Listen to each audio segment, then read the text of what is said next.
Ed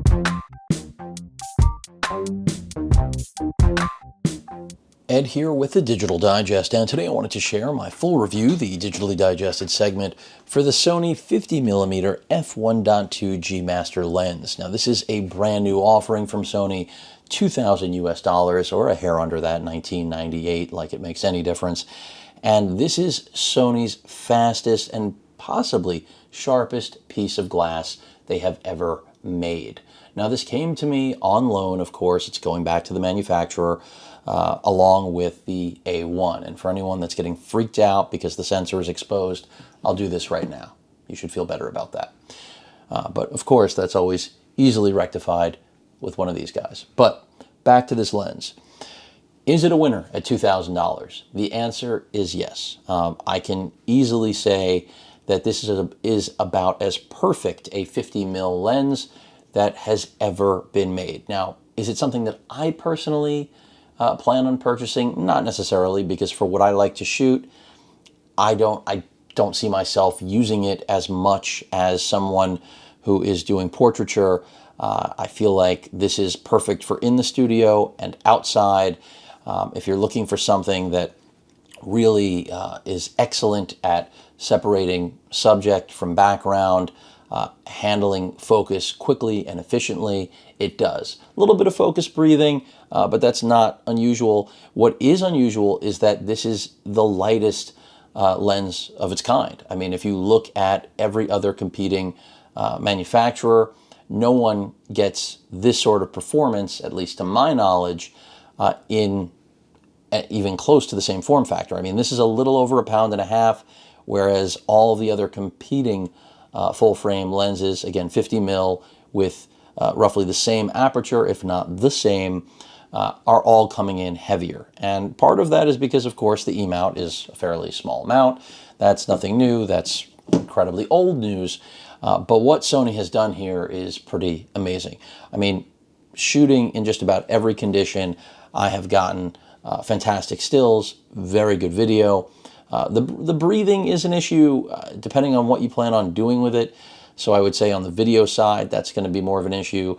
And remember, this is a lens that has the ability to turn the click on and off for moving through the steps in the aperture. So that's something that I really appreciate. Some people don't care about it, but ever since the very first camera/lens that I used with Sony, integrating that in, it was kind of like, you know, if it's not there, I'm going to be disappointed. I'll feel like something is missing. So I really appreciate that it's there. The G Master build quality, as always, is stellar. And there's really not a lot of negative things to say about this. You know, every time any manufacturer, Canon, Nikon, breaks out a 50mm with as fast an aperture as this, it's really a matter of saying, can we beat the competition? And I feel like Sony likely has done that. Now, I haven't tested the competing glass, so that's full disclosure as always. But what I can say here is that this is sharper than anything that I own. And granted, I don't have that many in this range. I mean, the 55 little ditty that I use is this oldie but goodie, which is tiny and really gives you scale of how far we've come since Sony launched the very first A7 to today with the A1. And granted, this was a 55mm lens, but the technology is so different. Of course, Zeiss branding was dropped, and there have been other options beyond this, but this, when it came out, for those of you that remember, was really tough to beat. And it still stands up today. But where it does not stand up is resolving all of the resolution that new bodies from Sony have to offer with their high megapixel counts. So part of why I bring that up is that, yes, this is a really affordable, you know, average person, normal person, non-pro lens to pick up that I highly recommend, and I think it's a great option. It's affordable, compact, I mean, on body, basically just no better footprint. But this gives you another class of capability. But another thing to be aware of, and I'm going out on a limb here, not that I have anything to lose, but it seems like because this is so sharp, I have a feeling this is a lens not necessarily really all about the A1, even though they launched together, basically, but more so about the next A7R.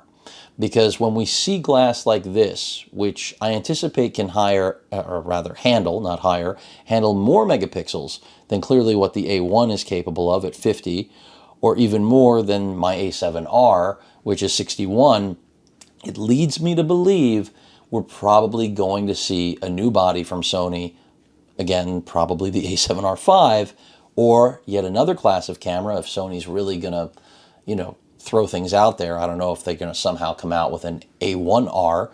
I doubt that.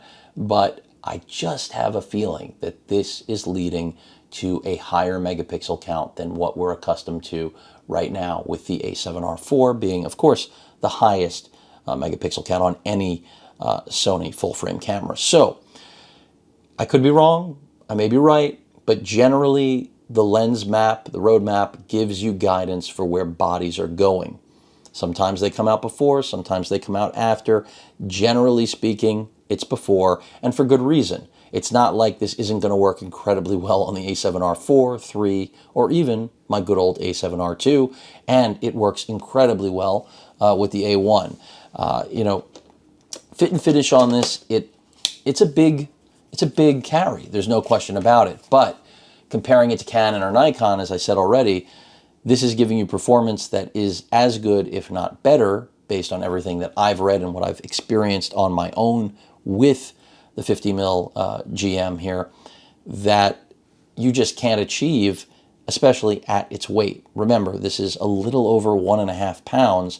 Most of the competing glass with 50mm profile and an aperture similar, again, f1.2, you're coming in at roughly 2 pounds, if not 2.5. I think the Nikon's 2.5 pounds. So Sony deserves credit here for pulling off, I think, what most would think or perceive as inconceivable, impossible. And in doing so, yeah, it's not perfect, this piece of glass, but I can tell you that for the first, I think, 4 or 5 days that I had the A1, I shot exclusively with this because I knew I was going to have to review it. I knew that how else was I going to give anyone here, subscribers or the drifters that do hit and runs on my channel here, a good idea of whether or not this 50mm G Master was worth the price point.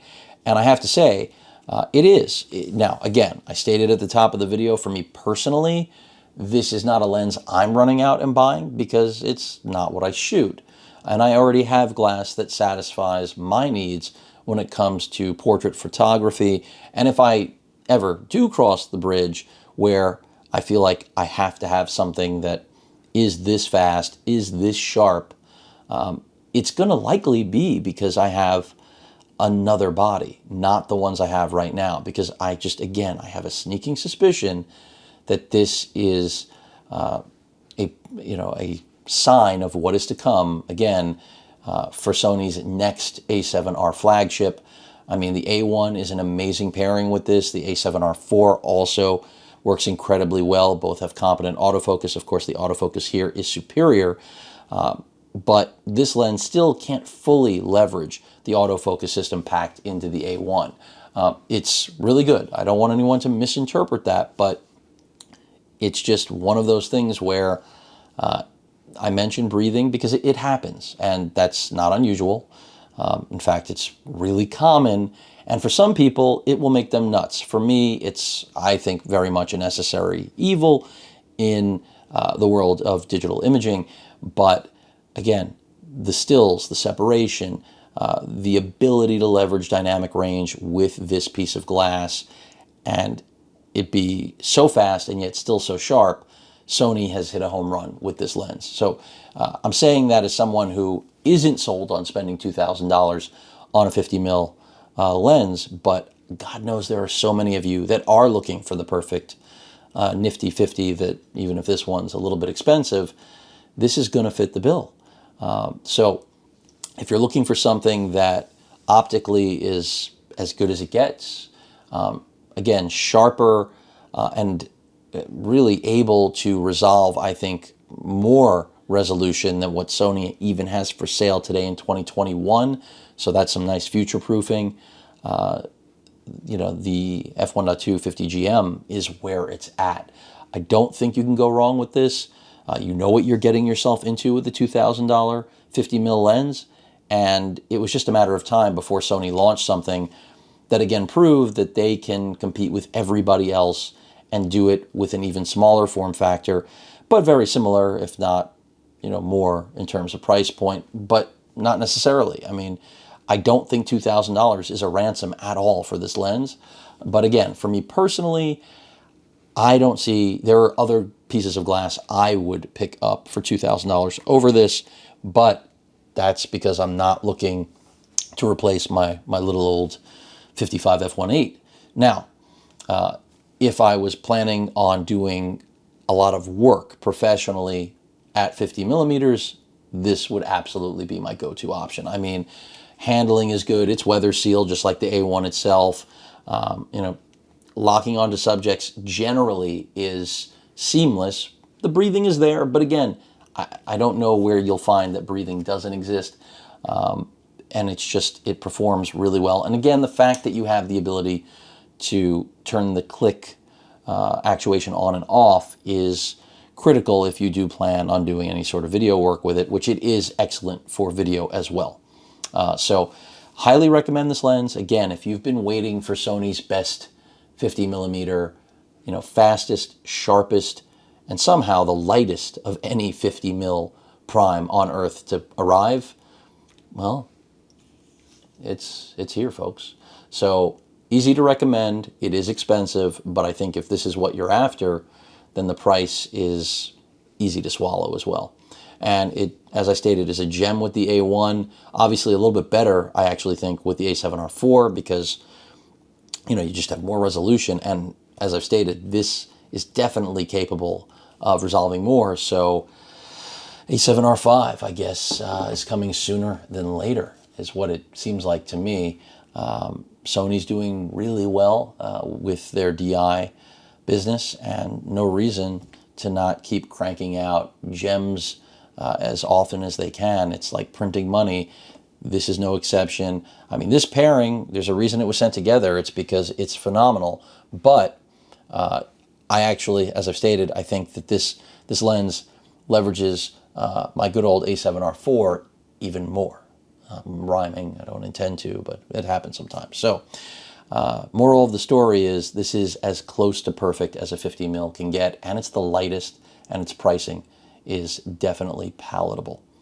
And the weather sealing and build quality are all excellent. So recapped, recouped, Sony has a 50 mil to knock the rest off the block. Any questions or comments? Oh, one other thing. The lens hood. Almost forgot. So it's all plastic. I think this is purely for weight purposes. I miss the days of metal lens hoods, especially on a $2,000 lens. I don't think any part of this is metal. I think it's all polycarbonate, but I don't really care. But some of you might, so that's why I'm bringing it up. But again, this is as good as it gets here in 2021 with a 50 mil lens. No question about it. Any questions or comments, please feel free to post them. Hit that like button. And as usual, please feel free to subscribe and please stay safe. Later.